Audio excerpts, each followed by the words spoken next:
Hey guys, what's up? It's iFlynn here, and today we're going to be checking out the Tatsu, the first ever two-hand katana to be added into Warframe, or as people are calling it, the Nier Tana, because it kind of looks like a sword from Nier Automata, Nier Automata, whatever you want to call the game. Really good game, recommend picking it up, by the way. If you're in the Warframe, you're definitely going to enjoy the melee combat in that game, but that's besides the point. We're here to talk about the Tatsu. Seen a lot of mixed reviews on this weapon as well. A lot of people don't like the amount of damage that it deals. I built it for crit condition overload hybrid, so I think it deals a decent amount of damage for what it is. Of course, it's not going to be the most damaging weapon in the world because it's not really going to be comparable to the likes of a Spin the Windsaw or a Skoliak with a Riven or something like that. But it still deals admirable damage, right? For being the first ever weapon in the two-handed katana class. It's really, really good, and it's a good first impression of that class in general. So to start it off, we have the Wise Razor stance, and we're going to go through all of the combos. So this is our EEE combo, where you just mash E. So that's just your standard combo. Wise Razor, by the way, can be obtained from the coolant rachnoids that the Exploiter Orb drops out, by the way. So if you want to go out of your way to farm them, by all means, go for it. It's got a 0.97% drop chance, so it's pretty low, so you're going to have to get pretty lucky to get it. But a lot of people are saying that they have more luck at getting it via transmuting. Granted, they were transmuting a lot of credits, like I want to say, I don't know, a couple million credits, so like 8 million or something. Besides the point, that's a faster way to obtain it rather than farming the rachnoids, unless you want to, spend like, I think a guy in my stream said he spent an hour and a half trying to farm the stance. Down to you if you want to go out of your way to get that. So if you do go versus the rachnoids, bring a Necros, bring a Hydroid with Pilfering Swarm, whatever. So let's move on with all the combos. We got our pause combo. So this is like where we have a little pause in between our what's it called? Our swings. So here we go. Here's the pause, and then we just mash E until we get back to the beginning, and then here we go again, back to the beginning, rinse and repeat. So that's your pause combo. Moving on to the right click combo, which is personally my favorite.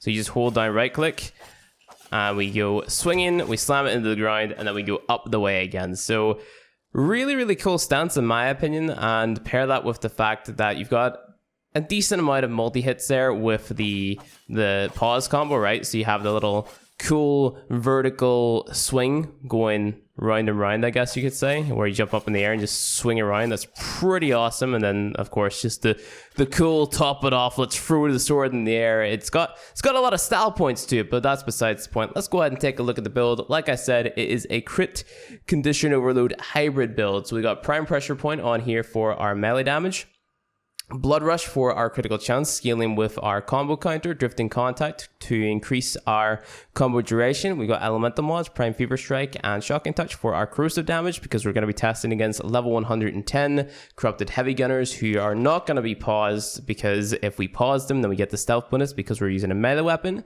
Oregon Shatter on here for our critical damage, Condition Overload for that bonus damage whenever we proc a status effect, which we can proc a lot of because we got all of our IPS, we got Radiation, and we have corrosive. Then we got Berserker on here for our attack speed, because we are going to have some pretty consistent crits because of the Blood Rush mod that we are running on this build.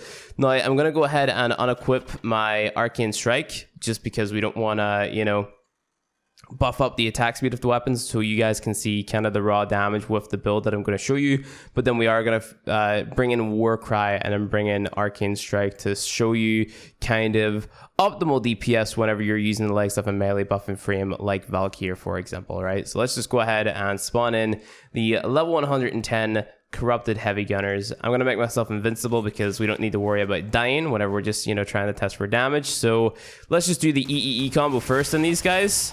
So it's not the best combo in the world, but it gets kind of the point through, or the point across, that it has a decent range on it in the sense that you can hit a decent amount of energy enemies. We also have my cat distracting the bad guys too, which is really, really cool. But you can see that the damage starts to go up pretty high versus these level 110s, as long as you just keep on meleeing. So let's go ahead and move on to the right click. So this is the slam in the ground and go up the way. This is what I would like to call the gap closer and kind of a crowd control combo. Got a nice amount of like big lunges and big swings in this combo as well, so you can definitely hit multiple enemies at a time. So if you're playing in the likes of Hydron to level it up, this is the one that I'd recommend using just to get through as many enemies as possible. And then we have the pause combo, which I feel is the most damaging combo because of that, you know, that vertical kind of rule in the air, right? You're going to multi-hit the enemy that you're trying to hit, so it's got kind of the highest single target damage, I guess you could say, if you're just trying to focus on taking down the one target. Some of these enemies do have their armor stripped, so I guess if you're, you know, playing with corrosive projection or something that's going to strip away the armor, it's a good good indication on how much damage this weapon is going to deal versus those enemies who have no armor. I'm just going to go ahead and let my cat bleed out. So yeah, that was all 20 of those enemies with no Arcane Strike, no Warcry buff. Let's just go ahead and test it with the Arcane Strike buff next, just that on its own, because I acknowledge that not everybody is a big fan of Valkyr. So let's just go ahead and throw that on. I guess we can throw on 2 Arcane Strikes just to make it a little bit more consistent. So let's go ahead and do that. Okay. And now we're going to unequip my kitty cat because I don't want no crit buffs or anything like that.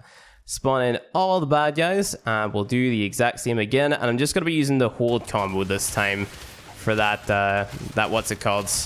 That insane single target damage, I guess you could say.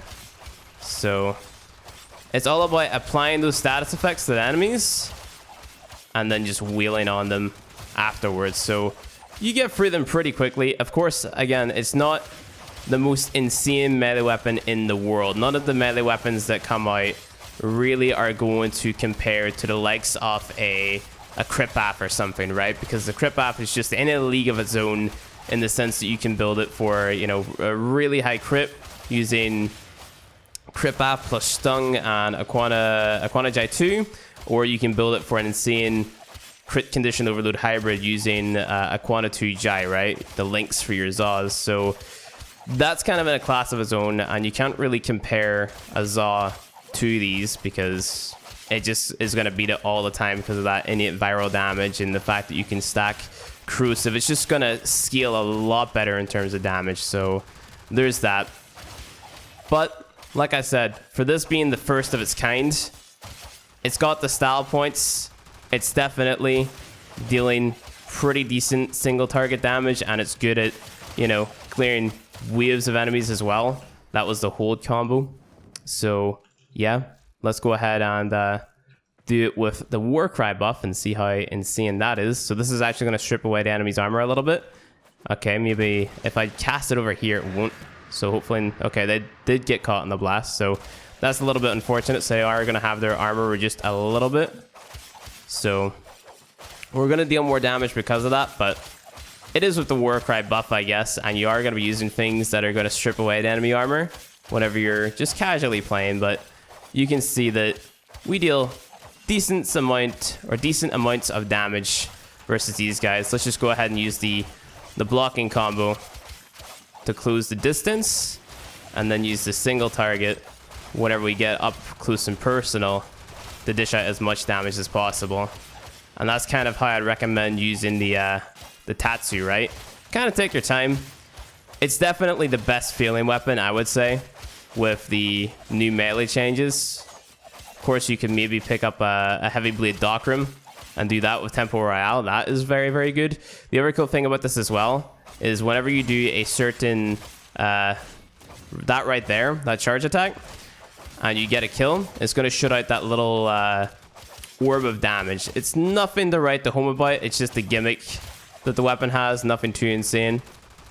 But I thought it was worth, you know, talking about just for style points to kind of sell the weapon just a tiny bit more to anybody who may be on the fence of getting it. So you get this from the market, and realistically, the biggest problem that you're going to have is probably the forma for the builds, and maybe getting Condition Overload and Prime Pressure Point, Prime Fever Strike, and then also getting the stance for it from those Rachnoids, the coolant Rachnoids that come out of the back of the Exploiter, unless you're transmuting it.